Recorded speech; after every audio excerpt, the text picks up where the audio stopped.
Good evening, everybody. John Farian here with LiveLARGEUniverse. Welcome to tonight's show. Guys and gals, everybody across the country, you know what we need to do. We need to have you go into the comments and let us know where you're watching from, because we want to know who's out there, who's watching, who's listening, and who's sharing the show out. This is awesome. So earlier today, so by the way, guys, this is a new wrap I've got on my sled. I don't know if you guys have caught this in the last couple of weeks here. New wrap on the sled. Looks amazing.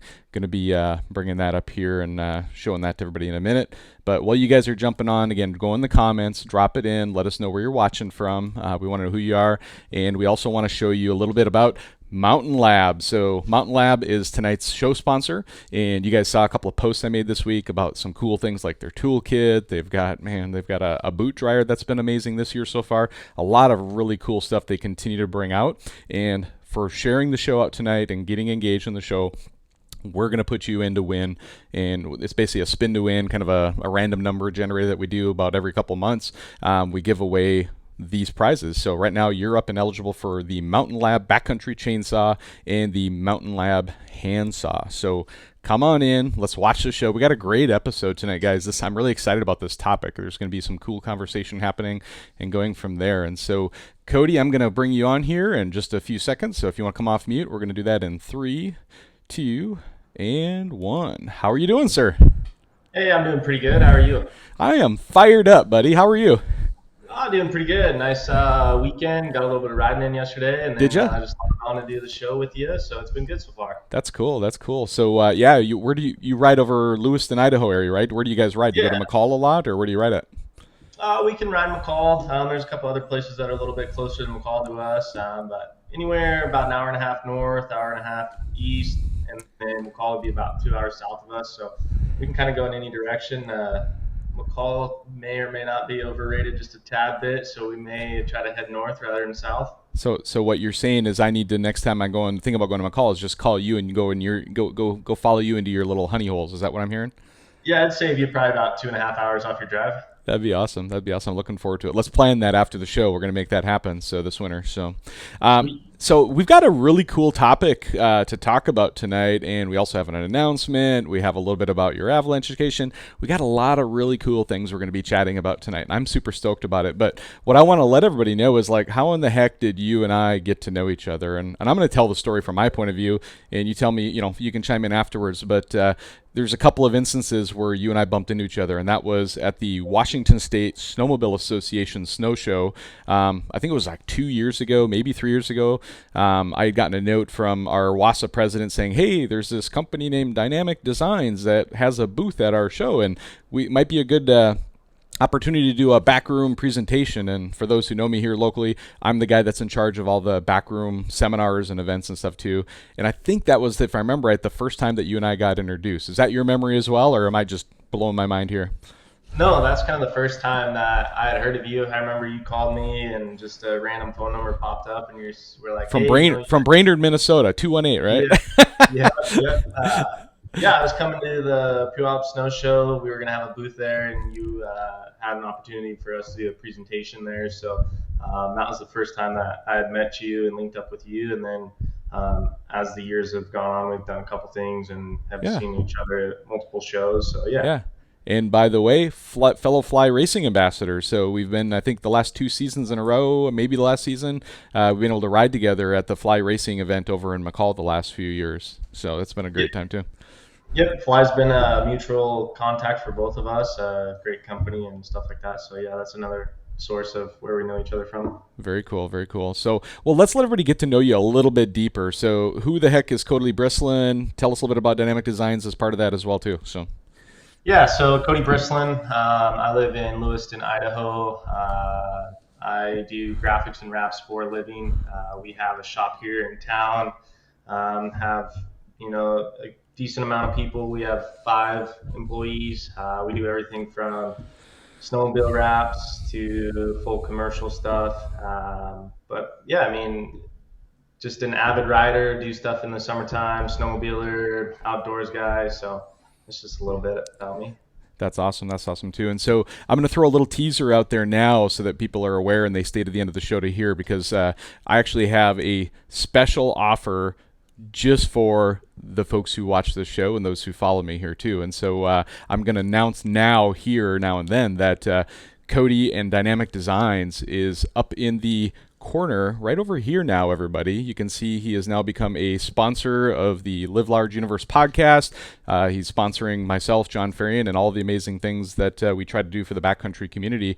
And tonight, here and now, we're announcing a new partnership, and the details of that partnership are actually going to involve all of you. There's benefit to all of you for this new partnership that I want you guys to be aware of. So be sure to keep watching. Be sure to stay to the end. But before we get into all that, we've got an amazing story. And so, man, backcountry snowmobilers are probably the craziest people I know. What do you think, Cody? You know anybody crazier than a backcountry snowmobiler? Yeah, I mean, it just tests us every time we go out there. And then I'll touch base on your last topic as far as kind of a sneak peek towards the end of the show. It has something to do with some money. So Yep. that'll get some incentives going. So stay tuned and learn a little bit more on what's to come with that. Yeah, we're going to be throwing out a little bit of an opportunity for people to, if they're looking for a wrap, to get a discount and help us support backcountry avalanche education at the same time. So full details at the end of the show. Stay tuned. So Cody, here's the thing. As you and I were chatting about let's get together, do a show, and we started brainstorming, and you brought up a topic that the more and more I think about it, the more I'm like, this is perfect, because you know what? It's constantly happening when somebody gets stuck in the backcountry. And like literally you and I are mutual friends from Boondock Nations, both Dylan and Jack. They just did an episode on Boondock Nation, for those who follow them, of Jack's sled broke a chain in the backcountry next to a creek where you couldn't really get across the creek to tow it out. Like, it would have been a nightmare to try to tow it out. It was in the woods. They couldn't helo it out. And so what do you do? And it was a pertinent topic for them in that show, and a very hot topic recently. And over my, snowmobiling career, there's been multiple times where we've either had to go back for a sled, we've had to fix it on the mountain, we've had to tow it out. I don't know that I've been part of a helicopter operation yet personally. I think I was there near one when it was happening, so I got to see it flying over, but it wasn't part of my group. You're not a part of that one. Yeah, I know, right? That gets pretty expensive pretty fast. So, but let's talk a little bit about what you had experienced. It was a few years ago, but just take us back and talk about your story and what you experienced, and then we'll dive into it along the way. Yeah, I mean, feel free to jump in and dive into it. Sure. At any point. So I kind of started out snowmobiling, not knowing really anything about it. Got into it one year, and then as the years progressed and more, we were in McCall, Idaho, and it was kind of a spring ride. Snow was still good, but kind of hero snow, go anywhere. At the time, I was on a 2012 Arctic Cat M800. And I was just along for the ride at the time. I went with a couple buddies, so I got that invite, and we're just going over ridge. I mean, I was just the follower. I had no clue where we were at, and we were climbing up this hill, no big deal. And then all of a sudden, my secondary clutch flies out my side panel, and I'm like, that's probably not good. So halfway up this hill, not too steep or anything, so just hit the brake and then come to a stop and pulled the rest of the side panel off, and was like, at the time I thought it was just a belt, so I started getting my tools out to change the belt, and then as I learned, it was the jack shaft that broke. Well, the jack shaft is kind of a hard one just to fix and go. It's not like just popping a new belt on, right? There's a little more to replacing or fixing a jack shaft or whatever you got to do. So yeah, and I mean, I'm mechanically inclined, but at that time I had never messed with, a jack shaft or anything of that nature, chain cases. So just your little stuff here and there. So, of course I was the follower. So people I was riding with, they were already up and over to the next ridge. So what did I do? I stopped and radioed and was like, hey, we kind of have an issue. And they're like, all right, we'll come and check it out. And I just pulled out my lunch and started eating lunch, because I knew it was going to be an eventful day for sure. So is this early in the day, late in the day? Help me understand what time of day it was. It was definitely past lunchtime. So okay. it was lunch 30 for me for sure. So all right. They ended up flipping around and coming and checking out, and I honestly didn't even diagnose it at the time. I didn't even know it was the jack shaft that broke. I just knew that my clutch came off, So I was like, well, maybe we can put it back on, maybe we can't. And the person I was with at the time was like, he pulled up and he was like, man, he's a mechanic at a shop down in McCollum. He's, Drew Kirsch. He's like, I know exactly what happened. I've done 3 of these this week. Oh So wow. um, he's like, yep, looks like you're riding out with your buddy. So Double up, buddy. yeah. So Brad Kinzer at the time, I was riding with him and Drew, and it broke down, and we were kind of down in this hole, and it was spring snow, so we knew we were kind of fighting weather on temperature wise. So first thing is we're like, well, let's see if we can tow this thing out, and yeah, we made it up one hill, and we're like, well, we had to make it up that hill because we were worried that the snowpack wasn't going to be down there when once we figured out that we were going to have to leave it. We were worried that the snowpack wasn't going to be there, so we tugged it and pulled it, and 1, 2, 3 pull for about an hour and got it up to this next ridge. And that's when we were like, hey, we're not going to be able to pull this out. And I'm like, at the time, I first snowmobile, they're like, yeah, you're going to have to leave it or call a helicopter. That was definitely out of the picture at the time. Did your eyeballs start sweating a little bit? A little tear come down your cheek, or? Yeah, I was for sure nervous. I mean, talk about leaving a snowmobile in the middle of nowhere when you're the guy following, have no clue where you're at, what to do. So Well, thankfully, I with mean, let's good. just pause for a minute and talk about the fact that you were a newer rider. It sounds like this was maybe your first or second season in, right? Is that pretty close? Yeah, second season in, so Yep. I got the wake up call right away. Yeah, so like as a new rider, like I mean, it's already so stressful because you're trying to learn the skills, you're trying to learn the terrain, you're trying to follow your buddies, and in most cases, if you're like me, as a new rider, you're riding with people who are more experienced than you most of the time when you're brand new, right? And so there's just loads of stress in that environment already, and then to be quote unquote the guy that your sled breaks down and you're holding the group up from doing what they're doing, that adds stress on. And then there's this like panic that sets in of like, am I gonna leave my sled out here? Like, is that okay? Like, is a grizzly bear gonna Bigfoot gonna eat Yeah, it or something? What's gonna happen to my sled while it's out here? Like, I haven't even thought about, like, it's never even crossed my mind in that moment where, like, can I leave my sled out here? Is that even a thing? Like, I don't even know. So let's talk about how you got to that point where, like, wow, we're gonna leave the sled here. And I kind of interrupted your story, but let's just keep going with your story from there. So no, you're totally good because it's funny you bring that up. Like those are thoughts that haven't even gone through my head until just now. So yeah, obviously we couldn't get it out. So it was ride, double out, and this was no, hey, we're a mile from the trail, hop on the trail, and it's an easy ride back to the truck. This was a up and over each ridge top. Like there was one where we couldn't ride double out, so I ended up hiking up it because nice. we were in some good terrain. Uh, but yeah, as far as leaving the sled out there, it honestly didn't cross my mind because it went from, hey, we have to leave this sled out here to, hey, we have to get out here. And that kind of brings up the topic as far as rescue and Yeah, recovery. So as soon as that hit, it's like, hey, we have to get back. It's going to get dark. We don't want to be stuck out here. A machine, those you can replace and this and that. It didn't really hit me until we were on the road back home, and you take a look back in the mirror, and empty you went to spot. the parking lot with 2 sleds, and now there's just 1 sled on the trailer. So Yeah, at that point, that's when it really hit me like, wow, I just left my snowmobile that was my prized possession yeah. out in the wilderness that I have no clue what's out there. Yeah. And so I'm going to pause you in their story here, too, because I'm going to tie a lot of this together because, like, I've been through enough of these where I know exactly what's going through people's minds at this moment. And it's like the next moment is like, what's the plan to get it out, right? And do we need to get it out tomorrow? Do we need to get it out this week? Do we need to get it out 2 weeks? Do we go in with recovery equipment and, do we do pulleys and ropes up the hill? And do we know all those techniques? Do we like figure out how to fix it on the hill? Is that even possible? Can we bring out the parts in the tool? Like there's so many different varieties and variations of what goes on. But to me, the most important thing that I'm curious where your head was at that day, the day you left your sled and you were driving home, don't tell me like long term, but short term in that moment, what was the idea in your head about when am I going to go back? Like, is it tomorrow?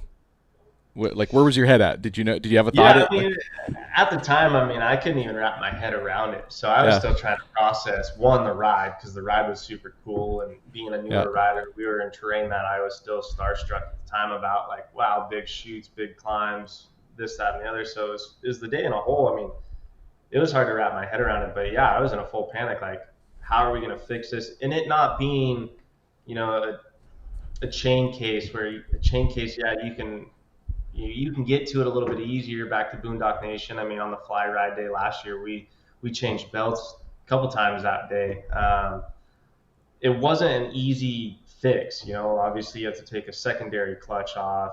The primary clutch got damaged in the process, so now we're primary clutch, secondary clutch, the jack shaft. Oh wow. So yeah, I was like, I knew we weren't going back the next day because one, nobody that I knew at the time, I couldn't just make a phone call and, hey, I need these 6 parts and all of this, and I need that stuff. So it was definitely out of the question of we're going back tomorrow. Didn't help that it was a Sunday ride. I had work on Oh Monday. yeah. All those things go into the planning, right?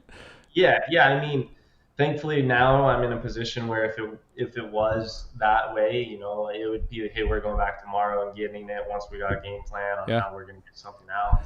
But at the time, yeah, it was shut the problem off and hey, it's Sunday at 8 o'clock at night. Like we got to get ready for work the next week. So Yeah. there was a lot of planning and processing that went into it, and it didn't help at the time. I had no clue how to change a jack shaft. Yeah, yeah. And so one of your buddies you said was a mechanic though. Did he ultimately end up deciding to go back with you when you went back, or like how did Yeah, that work? so that he was kind of the hero in the whole situation. Thankfully, he was the one that we were riding with that day. I do think if I wasn't riding with him that day, it would have been a lot harder of a recovery because the story in a whole worked out great and ended great, but without him, it would have been a lot harder. It would have been, I was definitely with good people. People that were willing to help. So he was like, "Hey, it's not a big deal," because at that time he still is an avid backcountry rider and mechanic. He's like, Yeah. "Hey, it's not the end of the world." So he definitely had the knowledge on how to fix it and whatnot. He was like, Yeah. "Just get the parts and we'll plan a weekend and we'll go back and get it." So I definitely, you know, he helped me out a bunch in the recovery on that process. Yeah. Yeah, no, that's awesome. So just so you know, Cody, we got a few people here in the comments. One guy specifically, it's he's under his business name here. It says Backcountry Recoveries, and so he started a towing business and recovery process. So like, there's people and companies who have created a business model around these issues and what goes on, and like all over the country. Somebody else posted that down in Tahoe they have an Avalanche Technical Services LLC that does a great job in the Lake Tahoe area. So like, we're drawing the attention of people around the country who looking to see what we're talking about and knowing, but also then hoping to drop in some of their knowledge and some of their services. And so for you guys who are watching, and if you're in this business or you know anybody, please drop it in the comments and let us know what are the resources that are in your area. What are you out of? What do you offer? Feel free to drop that in the comments. Like, everything I do in my show is all about public education, and we're not here to promote any one company, any one topic. And so, Backcountry Recoveries, Todd, whoever, anybody who's in there, go ahead and just drop it in the comments, and you're more than welcome to take part in this. Share this out to draw awareness around your business and what's going on, because this is a public service that's needed for everybody. So anything else you want to cover specific to your issue, the recovery, the ride out, all that stuff too? Because as soon as you're kind of done wrapping up your topic, I want to kind of go back to kind of that 10,000 foot view and talk about like, what are some of the things I've seen go wrong and go right, and what's a good decision, bad decision when it comes to these processes. So nothing, really. Yeah, I mean, I was very thankful and it all worked out good. I mean, we could go into the recovery process if you wanted to. yeah, if you want to go into a little bit, I mean, go ahead and we can go into like the Yeah, repair so of the sled obviously and then getting it. situation happened. I'm still kind of starstruck what's going on. So, long story short, what we did is at the time I was working with a dealership out of Spokane. So, got all the parts, the primary clutch, the secondary clutch, the jack shaft. I got all that stuff. And obviously, as the dealership, they didn't just stock primaries and Yeah, secondaries, and that's kind of a stuff had to special be item. ordered. Yeah. So it was a mad dash to get that stuff ordered and in and make sure it was the right stuff. Yeah. So, long story short, I got that. And then it was me, Drew, Brad, and then Adam. So there was 4 of us that went back if I remember right, we went back a full week later, so 7 days later, and just one guy carried all the tools. I carried a primary and a secondary in my backpack, which is not light Ouch. by any means.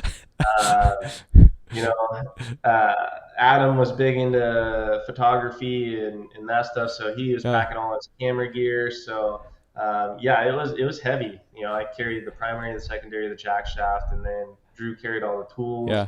So we rode in, found the snowmobile. The snowmobile was in the exact same spot as we left it, which Spring riding, right? So you found it because snow was melting, right? But there's some situations where it's mid-season, and depending on where you're at in the country, you may come back and not find your snowmobile. It could be under the snow, legitimately, depending on where you're yeah. at in the country. So Well, and you touch on that, like, so they probably had lost a foot of snow, but yet everything was still covered in about 6 inches of snow because it snowed 2 days oh, earlier. gotcha. So we were fighting both, Yeah. low snowpack and then also fresh snow on top of crust. So, yeah, we brought a tarp in, obviously stuff to make a fire because we knew this wasn't going to be just a quick, easy fix. Um,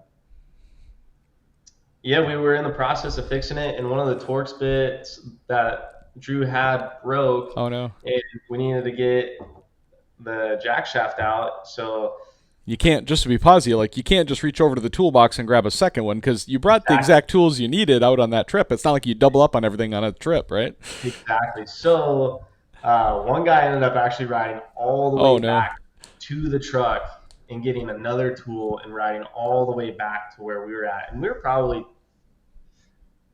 18 miles from the truck, Wow. so we're a ways back there. I would say anywhere between 15 to 18 miles from the truck, and not just a groomed trail all the way in. It Yeah. was it was a full ride in. So um, yeah, we got it fixed, and then I think we got it fixed around Okay. 1:30. So of course we ripped it around a little bit to make sure it was going to get us out, and then we're like, well, the snow's pretty good, so Let's ride. let's ride. So here I am, a broken primary, a broken Oh no, in secondary your backpack. in my backpack. 'Cause obviously, you don't want to leave that stuff out No, there. no, never. You don't want to be that guy. So in my backpack, and we're just another full day worth of riding. You only get so many of those in a season, so we're a full bore ride, and here I have two clutches in my Oh backpack man. just banging together, and yeah, it makes for a good story because it all worked out. It was fun. Yeah. Well, that's I'm glad you ended it exactly that way because that's the point I want to make is that with a good team, with good planning, you can look back at this as an adventure, right? Like Yeah. living your life to the fullest, live large, right? Live an adventure, right? And I think that's the moral of this story is like, for the folks who are coming in here, backcountry recoveries, anybody else who really is into this kind of stuff, is there is no one answer on how you deal with this. And I think, what I want to do next is just talk people through what's the thought process, right? And it really comes down to, assess the situation. Don't get in a hurry. Don't be in a panic, right?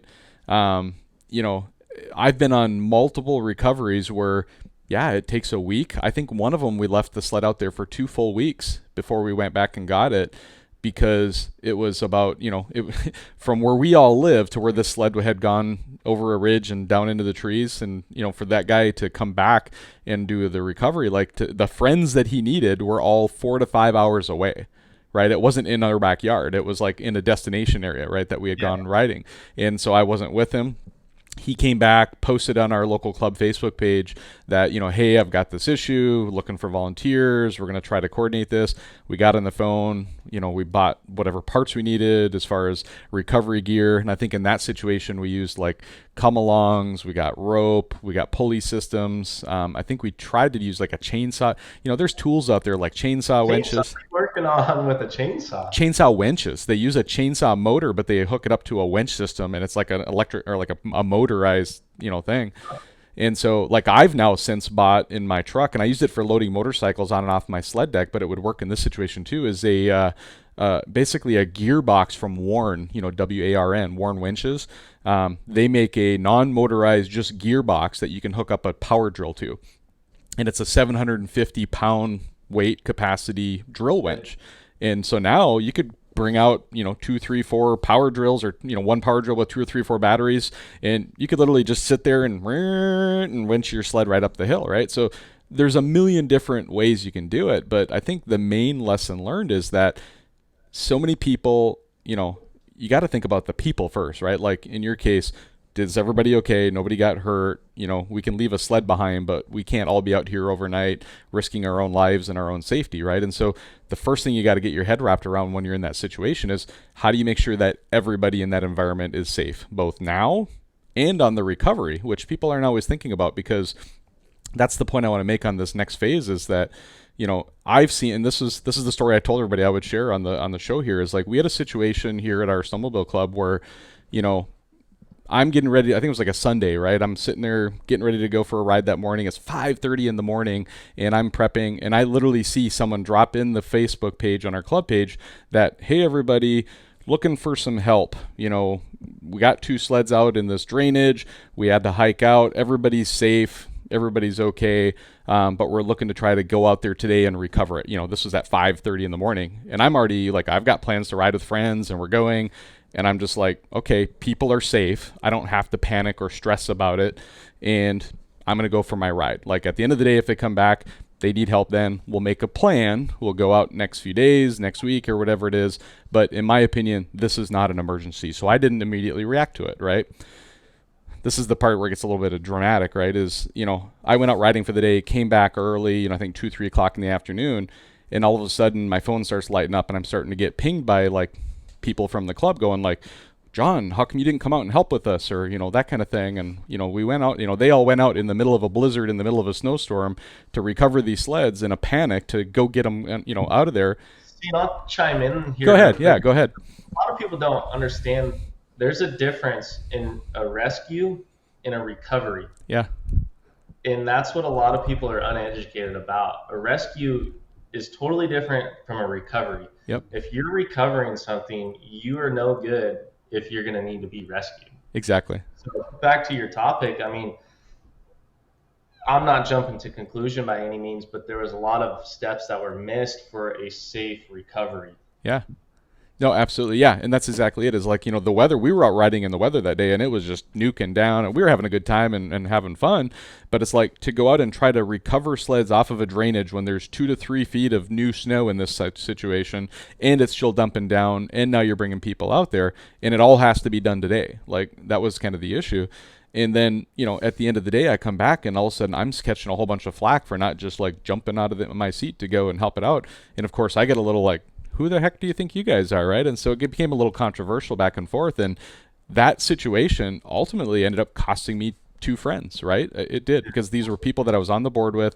We were friends, and that whole situation went so far south and sideways because they blew it out of proportion. They threw it into, a whole tizzy about like, we got to go get these sleds today.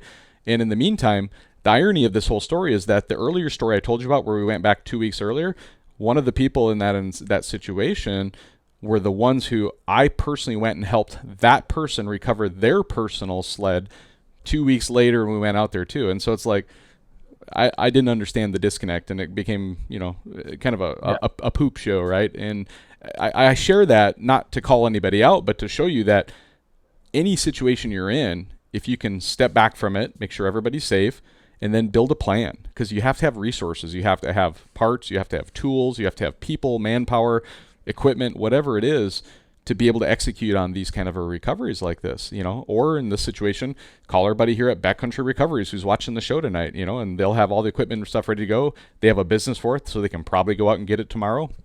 But you better save a GPS and a pin drop and everything else, right? Yeah, and that snowmobile, snow bike, or anything, even if it's a 4-wheeler on tracks, if you can't get it out, more than likely somebody's not going to come back there and steal it and get it out on their own. Amen. If they do, that's a lot of work. Yeah. So, insure your stuff, right? So, no, and I mean, I'm a full outsider on that story. I've actually never heard it, so I know nothing about it. But some red flags right off the bat: fresh snow, storm slab, drainage ditch, drain. High avalanche danger today. That day too. Yep. Planning's big in rescue. So yeah. both sides of the story, I don't know, but I Yeah. would definitely want to go in there with a solid game plan and a solid group of people. So Yeah, no, absolutely. And then the funny part is, like, now in our club, we actually have one gentleman who's part of search and rescue that he owns every recovery tool you can imagine, and he has it at his house and his truck. And so we all know now that, like, hey, if we have an issue here locally, let's get a hold of our buddy Billy Yeager, who's part of our club, but also part of search and rescue.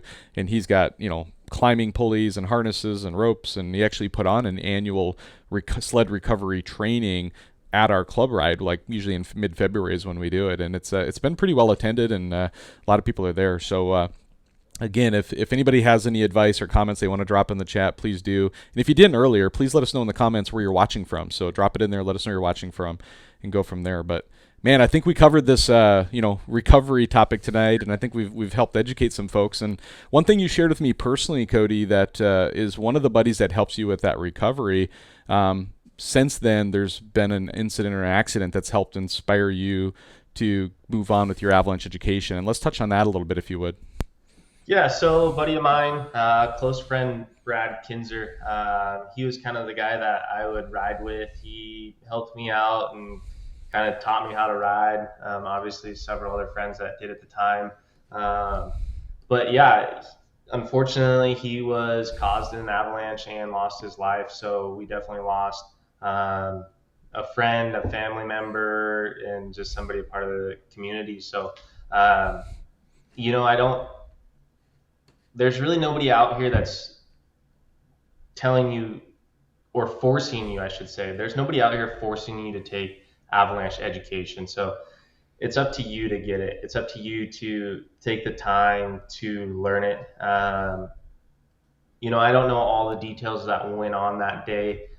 Looking back at it, obviously there's something that could have went different. I think in any accident, in any avalanche, once it happens, you can always take a step back and look at it and change it. But it's up to us. It's up to you to forecast that before it happens. So that's the whole part of avalanche awareness, avalanche education. So yeah, I mean, it kind of has inspired me to get knowledge because personally, I think with more knowledge, that might have been preventable. Stuff like that without going into too much detail because I don't want to speak on behalf of anybody because I wasn't a part of that. So Yeah. it's not up to me to discuss it. But yeah, I mean, I would encourage anybody to get awareness, not just awareness. I think awareness is pushed a lot now. So it's obviously on everybody's radar, but education is way different than awareness. So Yeah. yeah, and I've done several things. I have my A1, my companion rescue, and actually in 2 weeks I'm going to go down to Wallowa and take my AIARE 2 level course. That's awesome. And I think you and I chatted on the phone about this too. And because I had just taken my level 2 AIARE course last year, and the way I would describe it for anybody is like, an avalanche level 1 class, whether you take an a AAA level 1 class or an AIARE level 1 class or whatever it is, like that's kind of the bread and butter. Like that's something everybody who's considers themselves a serious backcountry rider should absolutely strive to achieve. And that's a 3-day class, typically 24 hours of total training. Give or take, it's going to cost you in the neighborhood of about $500, maybe a little higher, a little lower, depending on where you're at. But absolutely strive for that. But this level 2 class really sets you up as an individual to be able to go out, read the forecast, understand how snow, varieties happen and the layers of the snow and different types of, surface ore versus, all kinds of stuff as far as the snow science goes. But it's really not about the snow science for the sake of understanding snow. It's really about how does that impact the ability for that hill to slide, and when you're out there, how can you assess it? But the net of it is like, how can you create your own forecast, right? Like if I wanted to go out there and you wanted to go out there after your level 2, we could go out there, we could assess the terrain, we could dig a snow pit, and we could assess the risk there and match it up against the avalanche forecast that we read that morning and say, yep, that's consistent with what we read. And so we feel confident that that forecast is accurate. So we'll plan our day accordingly. Oh my goodness, we just found something that's different than what the forecast said. It's more dramatic, and so we're going to dial things back, and we're going to go into lower angle terrain. And by the way, I'm going to, at the end of the day, go back, and when I get back in service, I'm going to go submit an observation so that I can alert the Avalanche Center of what we found, the location, the aspect, everything else there too, so that we can make a difference now for all of our fellow backcountry riders. That's the thing people don't realize is those observations. I can guarantee you. Here's the thing: is if anybody in here has actually submitted an avalanche observation to your local avalanche center, I want to know it in the comments right here. I'm going to give you a kudos, a thumbs up. So appreciate it if you've done that. If not, I challenge everybody who's watching to do that. Please do. So let's hear for that in the comments. But you know what? You're level 2. That's awesome. So congratulations on that's coming up very quickly. So. Yeah, no, so I'm excited to do my level 2. Obviously, that's something that's close to me to get that knowledge because, quite frankly, I'm going to call out my riding buddies. A lot of my riding buddies, they haven't taken an A1, they haven't taken a companion rescue, so that's bad on them.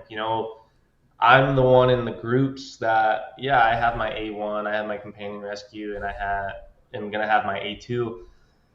We can always talk about that stuff. Like, it's not a flex. It's not this, that, or the other. I would encourage everybody to just take a companion rescue. That's something that, for me personally, that was one of the funnest things I've done because I think we progress every year in avalanche education. The awareness is there now. The gear is, we can all get the gear at our local dealer. A lot of dealers do good deals on that. So the awareness is there. The actual training is still, to me, it's not there. Nobody has it. Just for instance, I rode yesterday. Hey, where's your beacon at? We're doing a beacon check. Yep. Oh, I left it at home. Unacceptable. Well, it does no good. So my other riding buddy, he's like, hey, I have 2. Here's another one. Like, there's no excuse not to have an avalanche beacon, have a pro. There's no excuse now to not have it. And I think everybody has it at this point. But now we need to hold everybody accountable to know how to do it. In the bare minimum, I would recommend the companion rescue course. It's super inexpensive in the grand scheme of things. It's one day on the snow, and it's a fun day on the snow. A lot of people think, oh, this guy, he's taking an A2. This guy's taking an A1. Like, he wants to be fancy. And just do the companion rescue. So let's talk about this. In the last week, roughly, there's been two that I'm aware of. There might have been more, but 2 that I'm aware of, like major catastrophic avalanches that have happened in the country. One was New Year's Eve, December 31st, 2022, Cook City, Montana. And then the other one was just, I think, yesterday, the day before, out in Colorado, I think Grand Lake or something like that. And both of them had fatalities. Both of them had situations where the people on the snow, at least some of them, if not all of them, were not carrying avalanche transceivers, also known as beacons, right? Yeah.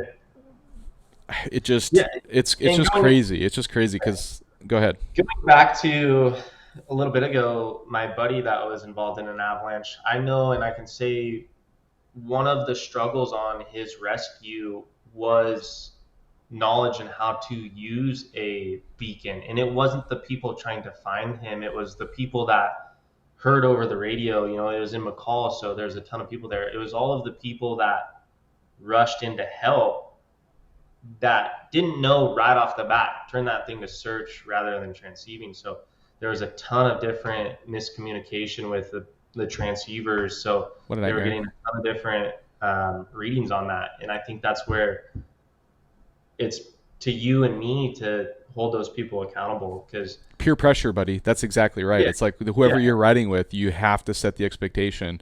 Don't accept anything less than having all the equipment and a basic knowledge of how to use their equipment. So. And that's one thing that I can say. That was a question I had for the longest time when I was taking my companion rescue and my A1 is you're going to always get a forecast. That forecast is a pit that is dug on a specific slope at a specific elevation. Yeah. And as a backcountry rider, we are now 6 ridges over in 15 minutes. These avalanche centers, they have like thousands, if not hundreds of thousands of acres of land to cover, and they can't dig a pit on every single hill. No, and nor do I expect them to, nor will they ever be able to. I mean, we ride 3 different ridges. We ride 2 mountain ranges in a day. So literally Mother Nature can snow at this elevation on this ridge, and then one ridge over, it'd be totally different. Yeah. So that's where Yeah. get the knowledge, get the gear, and learn how to use it. Amen. And this is a perfect tie-in to why I'm introducing this new partnership. And so we're going to get into the partnership next and talk about it. But I would tell you that, you know, the seriousness that Cody here is speaking of taking with the avalanche education and the work that I've done, and all of you guys who follow me, if you don't already know, I started 3 years ago something called LiveLARGEUniverse. It's an avalanche education scholarship program at AIARE, so the American Institute for Avalanche Research and Education. Go to their website. It's I'll have to go back and look. It's just Google search AIARE or Avalanche or AIARE. They've got, I think it's AV Training, avitraining.org or something like that is their website. But if you just type in Live Large University Scholarship Program at AIARE, it'll pop right up too. But we started that scholarship a few years ago, and my idea was like, oh, I'll sell some of these T-shirts and make a few bucks, and we'll put into a scholarship, and we'll give away a couple a year. Like, that was my dream when I started it. It turned into this massive initiative that has just become literally, Cody, I'm going to say this, and I believe this is accurate, is it's the world's largest avalanche education scholarship program in the world at this point. Because what happened was, John Summers at Climb, not even my sponsor, but he saw what I was doing with the show and with the scholarship program, and they had the year before started something that they called Avalanche Alliance, and they were trying to struggle through it and sort through it. They had raised, I think that first year, about 60 grand, and they really didn't have an outlet for the money to understand what was going on. Yeah. And so when John reached out to me, he actually said, like, hey, I think we have this Avalanche Alliance program. I think we can work together and support your scholarship program that you're doing, right? And I'm just like, what? Really? Like, what the heck? And so I got brought in with Climb into what's now called Avalanche Alliance. And Avalanche Alliance, immediately I pulled in other partners. So I brought in Fly Racing Snow as, my sponsor. They're a fellow sponsor that helps support the sweepstakes. They donate a bunch of prizes in there. Marlon, I brought in Marlon Sled Decks as a key sponsor and a prize. They're like our first place prize. And then, I brought in AIARE because I was already partnering with AIARE. In that transition of everybody working together, we have now, in I think this last 2 to 3 seasons, have given away nearly $200,000 in avalanche education scholarships due to That's awesome. the That's sweep. super cool. It's crazy. Like, it's sweepstakes and everything else too. And so the point is if you didn't already know all of this, like, this stuff is crazy important to me, and I'm super passionate about it. And so when the opportunity to partner with Cody came along, and we started talking about the dynamics of what we could do, I got super excited. And this is one of the key reasons, along with many others, that Cody and I are partnering now. And so, Cody, let's go ahead and walk through, obviously a personal sponsorship. I'm going to be using your wraps and stuff too. So let me just pop up a couple of pictures so people can see that, while you kind of, gather your thoughts, if you will, about what's going on. Yeah, And so, I mean, back to the beginning, we met several years ago, and I've always wanted to do something with you, and this year it finally was able to happen, and we kind of teamed up, not only as a personal sponsor for you to help you out, but also we're going to do some cool things. I don't know if you want me to go into detail with that. Go ahead. Just start talking about it. Yep. Cool. So anybody that comes in, that goes to our website, dynamic-designs.com, and wants to order a snowmobile wrap like John has. John has ordered 3 of them now. What we're going to do is you're going to get a promo code, or you can use a promo code, Live Large, all caps. That's going to give you 5% off your full order. And also what we're going to do is we're going to donate $50 of every order that is placed under that Live Large promo code back to you. That's amazing, Cody. And so I'm going to repeat some of what you just said, because I think I'm still at the point where I'm having a hard time believing it's so good to be true. Is, like, as a partnership and a sponsorship, folks can now watch a show like this. They can see some of my social media posts, and they can personally decide, like, hey, I want to go to a wrap. And the guys, I put his website link in the show notes. Go in there and check it out. Like, you're looking at a couple of wraps. Like, as you're talking here, I'm showing the pictures of my sleds with the current wraps on them, the new wraps. And these are amazing wraps, but this is just one design that I've gone in and modified a couple different ways. Cody, how many different designs do you have on your website? There's like 20, 30, something in that neighborhood, or how many other? Yeah, I think we have 30 designs per make on our website right now. This website still is new. Our old website, I think we had 40, 45 different designs on it. We're currently in the process of bringing everything over to our new website, which is a interactive website. So right now, I think we have 30 different designs per make on there, and all of those are customizable. You can change your colors any which way. You can add your own logos or sponsors. And then as far as that goes, we have different material that you can print it on. So say somebody likes your wrap, John. They're like, that's a super cool design, but it's blue, and I'm not a blue kind of person. We can go in and we can customize that to your liking, change the colors, and really build it your own. Even though it is the same design that you have, it'll look totally different. Yeah, and here's the thing: is like because I ordered three different wraps. One is for Edith Sled, who we don't have yet, so we're in the middle of printing that one. We're hoping to get Edith Sled back this week, and then in the next couple of weeks here, we'll have it wrapped again. But the two that you see so far here that I'm showing is, one wrap. It's like, because I'm going to do three different wraps, I'm like, well, let's showcase some of the different types of wraps and Yeah. the finishes and stuff that are there. And so people are looking right now at the picture of me on the sled deck with the blue wrap. And funny, guys, is like being a fellow fly racing ambassador. When I told Cody, I'm like, hey, the new blue gray, incline riding gear that Fly came out with this year, I love it. It's so cool looking. It's so beautiful. Can you try to match the color on that wrap to the sled? And he goes like, yeah, I think I can do that. And by the way, I have a set of that incline gear because I'm a fly race, riding ambassador as well. And so he took the color of the wrap and he put it out there. And you guys can see in the picture how close it is. It matched really well.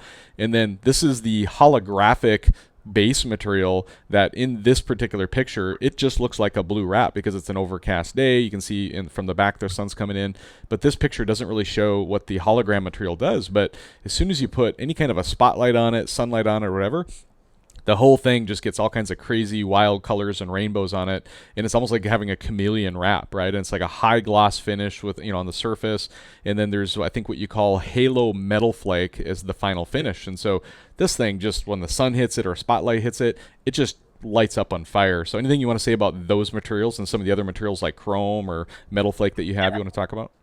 Yeah, so on that blue wrap that you got, we did a holographic base material, which is a color flip. So in certain light, you'll get different color effects, or in overcast, dull light, it'll look just normal. That's showcased. Um, we have different base materials. We can just do a normal white base material, and we can print on that, any color on that. That's going to be our standard with the gloss finish. And then from there, you can customize it with a chrome base. So we can do blue chrome, pink chrome, any color chrome. And then for our over laminate, which is going to protect that wrap from contact cleaner, your boots, all of that stuff, we have a gloss finish, a matte finish, a silver metallic finish, a halo flake, which is a multiple color flake. That's what I have And then on also, mine. Yep. yeah, and then also we have a gold flake as well. Yeah. And then the other wrap that I have in here too, the red sled, just so you guys know, this is the standard printing material base. So it's a standard color with the standard colors on it. And I have a couple of other fly racing gears that are both red outfit and then a green outfit. So I've got this wrap here to kind of match both of those.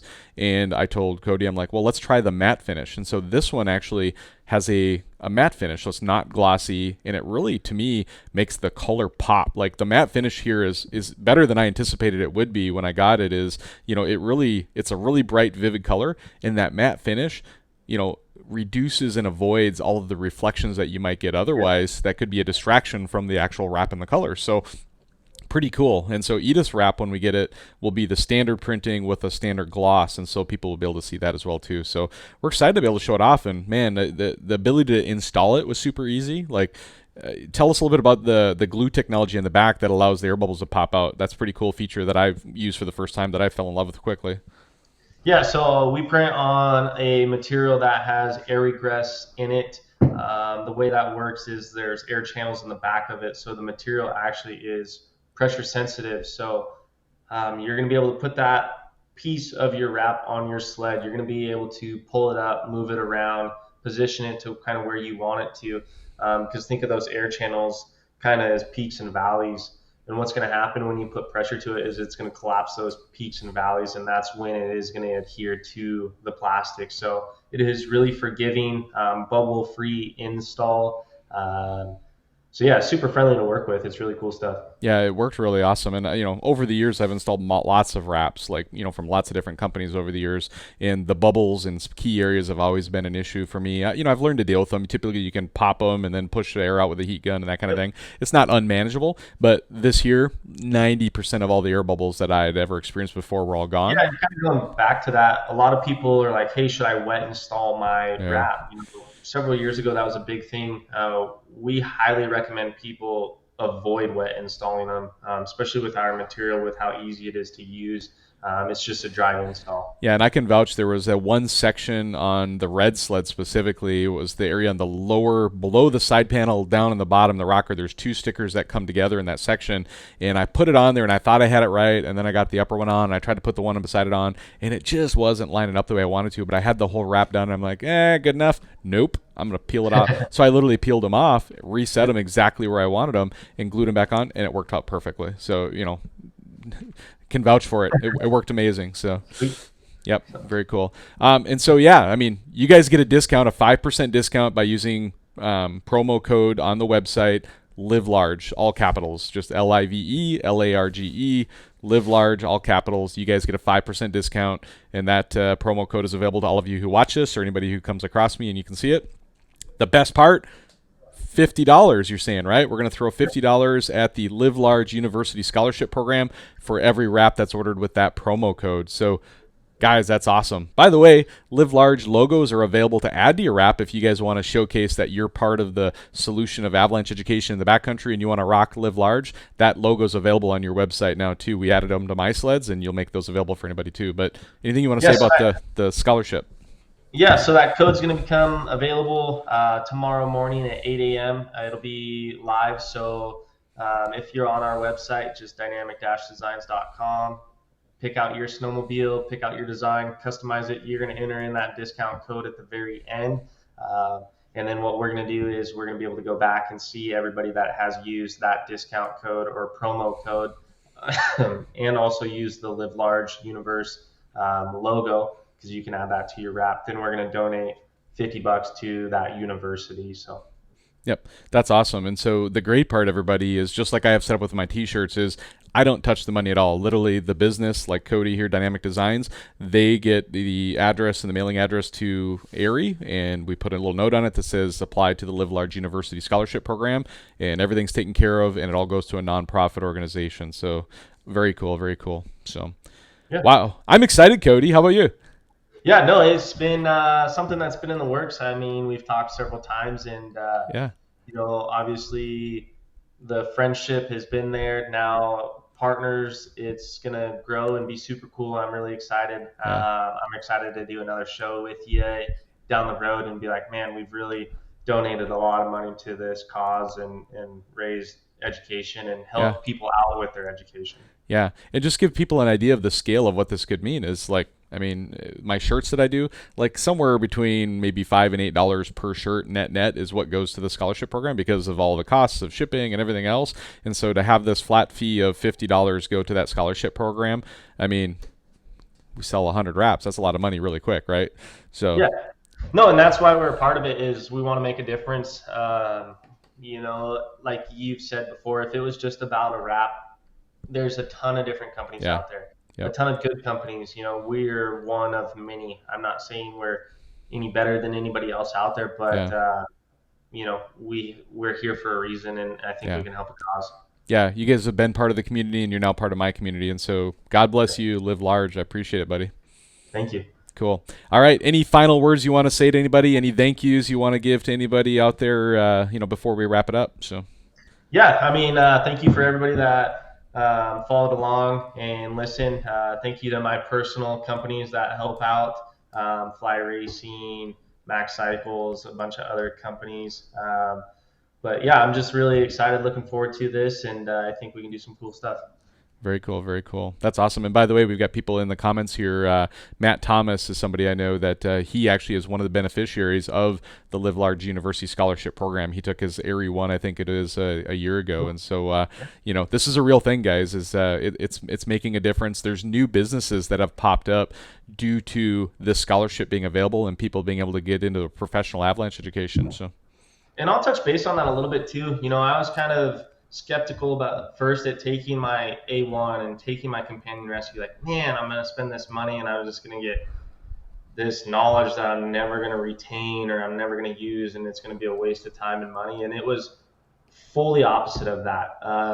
There's been some friendships that have been created from people that I've taken my companion rescue with, and then unfortunately, I'm not in their same area or location. Yep. I'd love to ride with them every day because I would know they would have my back just as good as I would have their back. So touching base on the A1 companion rescue and A2 is it is something that's good. It's fun, and you get knowledge from it. That's awesome. And by the way, I think we might have our first customer here right in the comments, our friends at Backcountry Recoveries, who we've been talking about throughout the show. They said, good show. I'll be contacting you for a wrap for my tow sled. So one of his recovery sleds that he uses. Perfect. So maybe we'll get we can add his logo to it. Super easy. So easiest way would either be give us a call or hop on our website and just order directly from there. Very cool. All right, everybody. Really appreciate you. If you haven't already, please share the show out. Share it to your personal pages. Share it on all the different club pages. This is a really good show for multiple reasons. We've talked about sled recoveries and the education there. We've talked about the importance of avalanche education. And we've announced a brand new partnership between Dynamic Designs and LiveLARGEUniverse, the podcast, and John Farian here. And guess what? The best part is all of you benefit from this new partnership. So God bless you. Live large. Have an amazing night.